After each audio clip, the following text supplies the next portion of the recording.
Ibu bapak dan saudara-saudara yang dikasihi oleh Tuhan, Shalom.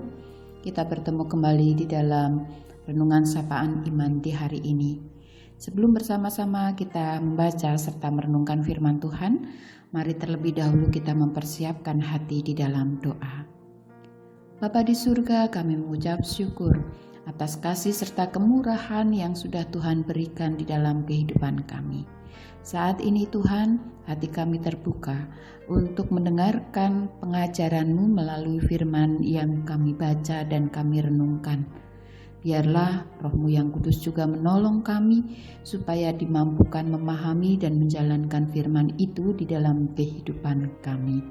Terima kasih ya Tuhan, dalam Kristus Yesus kami berdoa. Amin. Ibu bapak dan saudara-saudara yang dikasihi Tuhan, firman Tuhan saat ini kita terima dari kesaksian Injil Lukas pasal yang ke-13 ayat 31 sampai dengan yang ke-33. Demikian. Pada waktu itu datanglah beberapa orang Farisi dan berkata kepada Yesus, "Pergilah, tinggalkanlah tempat ini, karena Herodes hendak membunuh engkau."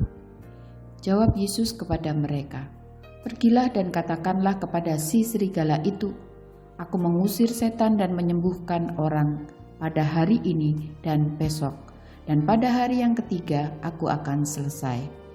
Tetapi hari ini dan besok dan lusa aku harus meneruskan perjalananku, sebab tidaklah semestinya seorang nabi dibunuh kalau tidak di Yerusalem." Demikian Injil Yesus Kristus. Saudara-saudara yang dikasihi Tuhan, rasa takut adalah perasaan yang tidak asing dalam kehidupan manusia. Sejak kecil bisa dikatakan rasa takut adalah teman setia.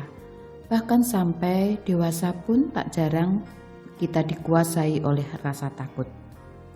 Ketakutan yang menguasai manusia inilah yang bisa menjadikan sebuah penghalang bagi tumbuhnya iman dan spiritualitas, bahkan bisa menghancurkan.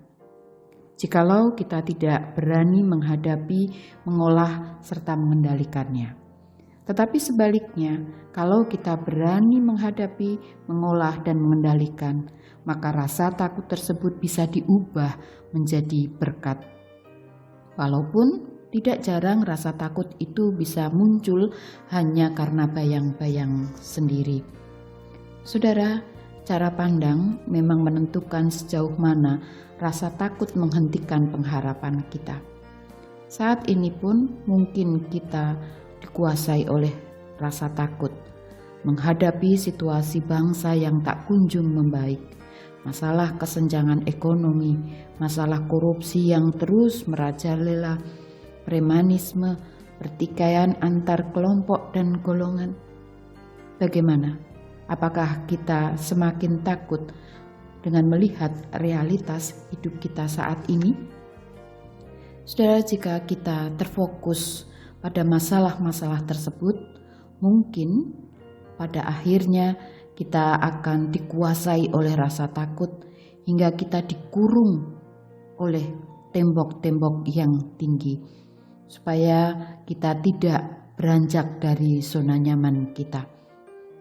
Dengan mengambil sikap massa bodoh, tidak peduli dan lari dari kenyataan yang saat ini kita hadapi. Tetapi saudara, melalui bacaan Injil saat ini kita diajak belajar dari Tuhan Yesus. Bahkan tanda-tanda bahaya yang tadi sudah dinyatakan oleh orang-orang Farisi yang minta agar Yesus meninggalkan Yerusalem, memang alasannya tampak masuk akal, sebab Herodes akan membunuh Tuhan Yesus. Yesus juga sudah tahu akan resiko tersebut, tetapi tanda bahaya itu tidak membuatnya menjadi kalut. Katanya, "Aku harus meneruskan perjalananku, sebab tidaklah semestinya seorang nabi dibunuh kalau tidak di Yerusalem." Saat itu tampaknya orang bisa mengatakan bahwa seolah-olah Yesus tengah menyongsong derita. Akan tetapi saudara, yang membuat Yesus terus melangkah menuju derita adalah karena keyakinannya pada Tuhan yang telah mengutusnya. Yesus tahu bahwa dalam rencana Allah, Bapa sendiri yang akan merubah derita ini menjadi rahmat bagi orang yang percaya. Saudara-saudara yang dikasihi Tuhan, saat ini kita diajak untuk meneladani Yesus Kristus yang tidak dikendalikan oleh rasa takut, supaya kehadiran kita dimanapun juga, dalam kondisi apapun juga, dapat membawa rahmat Tuhan di dalam kehidupan bersama, menghadirkan kedamaian, keadilan. Tuhan memampukan. Amin.